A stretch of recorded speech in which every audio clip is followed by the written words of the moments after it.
Hello बच्चों, कैसे हैं आप सब। SWA परिवार में आप सभी का स्वागत है। जैसा कि आप सभी को पता है, हम जो है आपका जो फर्स्ट चैप्टर है हिस्ट्री का, वो आपको पढ़ा रहे हैं। फर्स्ट चैप्टर आपका है the rise of nationalism in Europe. इसमें हम काफ़ी सारे टॉपिक को क्या कर चुके हैं, कवर कर चुके हैं। आज जो हम टॉपिक आपको पढ़ाने वाले हैं वो है आपका द रिवोल्यूशनरीज। नेक्स्ट टॉपिक जो है वो है द रिवोल्यूशनरीज, यानी कि क्रांतिकारी या क्रांतिकारियों। तो इसमें हम पढ़ेंगे किस तरह से यूरोप में क्या है क्रांतिकारी होते हैं और कैसे जो है यूरोप को जो है नेशनलिज्म यानी कि राष्ट्रवाद की तरफ ले जाते हैं। इसमें देखते हैं जो टॉपिक है द रिवोल्यूशनरीज यानी कि क्रांतिकारियों। द रिबलर नेशनलिस्ट, जिसका मतलब होता है उदारवादी राष्ट्रवाद। इसका मतलब होता है उदारवादी राष्ट्रवाद।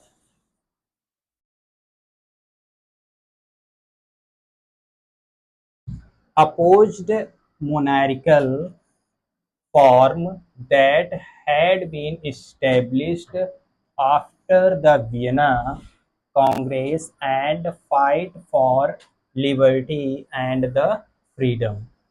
तो उदारवाद जो राष्ट्रवाद होता है ये अपोज्ड है, यानी कि विरोध में होता है किसके, मोनारिकल। मोनारिकल का मतलब क्या, जो राजशाही व्यवस्था होती है उसके, ठीक है। That had been establish after the Vienna Congress, जिसकी स्थापना होती है कब, वियना की जो ट्रीटी होती है उसके बाद जो है होती है। एंड फाइट फॉर लिबर्टी, और ये लोग क्या करते हैं, फाइट फॉर लिबर्टी यानी कि स्वतंत्रता के लिए क्या करते हैं, संघर्ष करते हैं, लड़ाई लड़ते हैं। एंड फ्रीडम, फ्रीडम के लिए और आजादी के लिए। Most of the revolutionaries saw the creation of nation state as a necessary part of the struggle for freedom।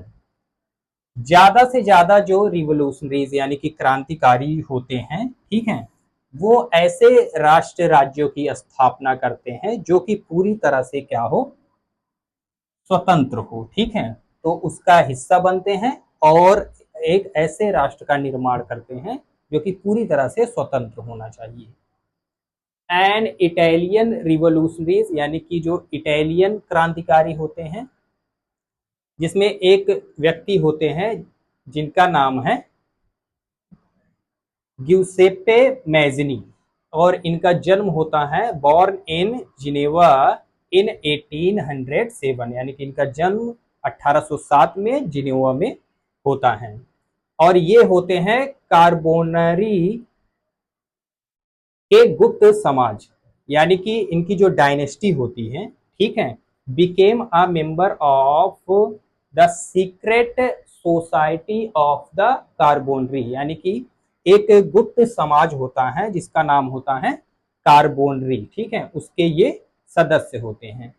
He was sent into exile in 1838 for attempting a revolution in लिगुआरिया।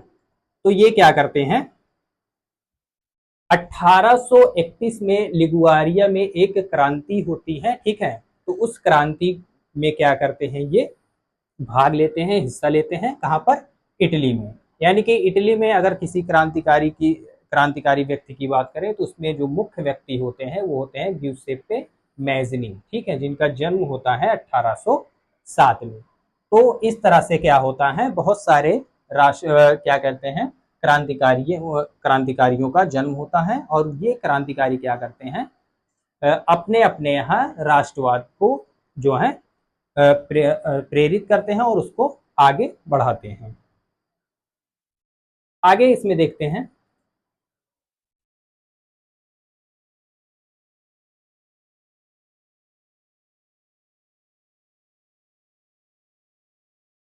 The July revolution started an uprising in Brussels. Brussels में क्या होता है, जो कि अभी के समय में बेल्जियम की कैपिटल है, वहां पर क्या होता है, जुलाई क्रांति होती है, यानी कि जुलाई का महीना होता है, ठीक है, इसीलिए उसको जुलाई क्रांति के नाम से जानते हैं। एक विद्रोह को जन्म दिया which led to Belgium separating away from the United Kingdom of the Netherlands। तो जब यहाँ पर रिवोल्यूशन होता है, जुलाई रिवोल्यूशन होता है, उसके वजह से जो बेल्जियम है ये अलग हो जाता है किसके, यूनाइटेड किंगडम के नीदरलैंड से क्या होता है, अलग हो जाता है, यानी कि एक स्वतंत्र राष्ट्र का निर्माण होता है इसकी वजह से। अगला पॉइंट है the struggle for independence in Greece started in 1821 and the treaty of Constantinople of 1832 recognized Greece as an independent nation।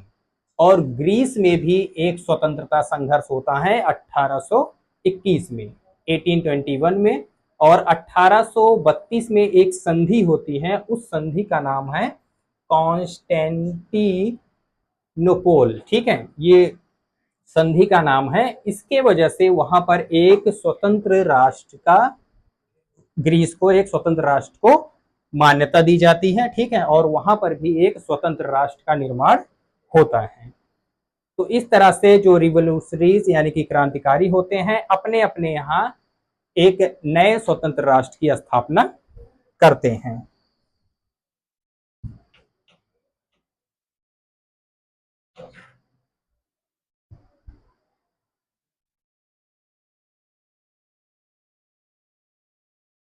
चालू है, इसमें देखिए ये जो टॉपिक है, जो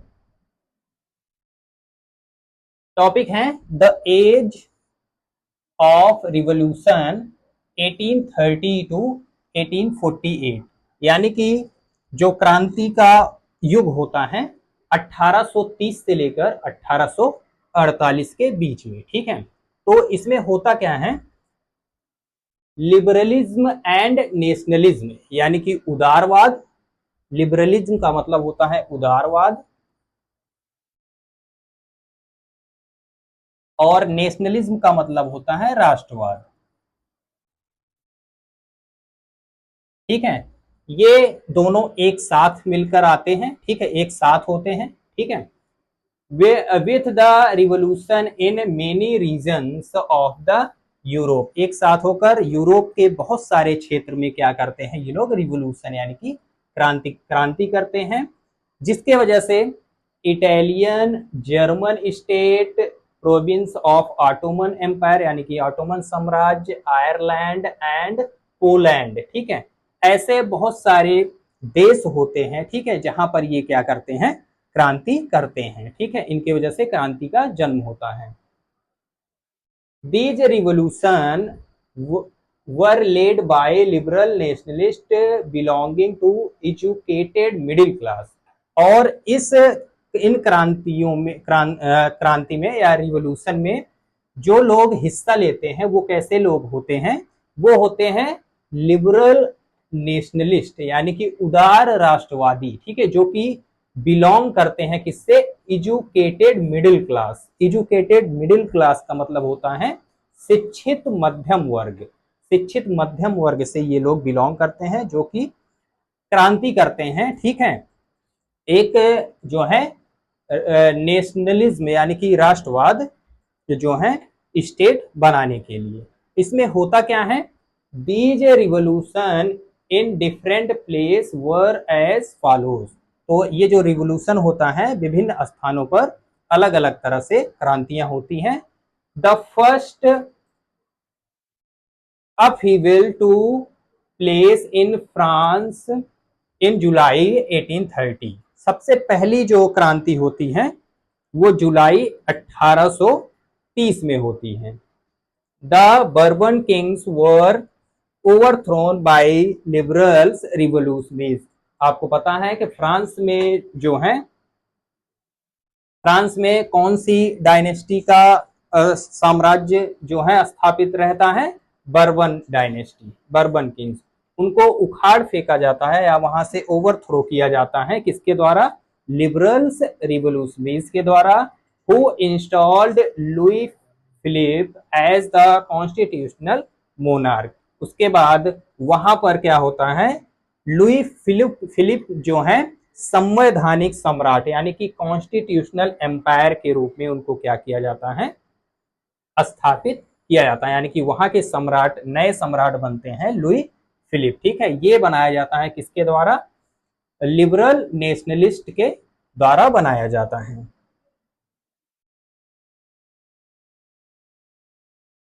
नेक्स्ट इसको आपको बता दिए, the July revolution started an uprising in Brussels which led to Belgium separate. July revolution होता है ब्रुसेल्स में, जिसकी वजह से बेल्जियम को नीदरलैंड जो कि यूनाइटेड किंगडम का हिस्सा होता है उससे अलग किया जाता है और एक नया राष्ट्र बनता है। नेक्स्ट है आपका the struggle for independence of Greece. Greece में भी कुछ इस तरह से क्रांति होती है, ठीक है, जहां पर ट्रीटी ऑफ कॉन्स्टेंटिनोपल होता है 1832 में, और उसके द्वारा ग्रीस भी क्या होता है, स्वतंत्र होता है और एक स्वतंत्र राष्ट्र के रूप में क्या होता है, सामने आता है। तो ये दो टॉपिक थे जिसको हम क्या किए हैं, कवर किए हैं।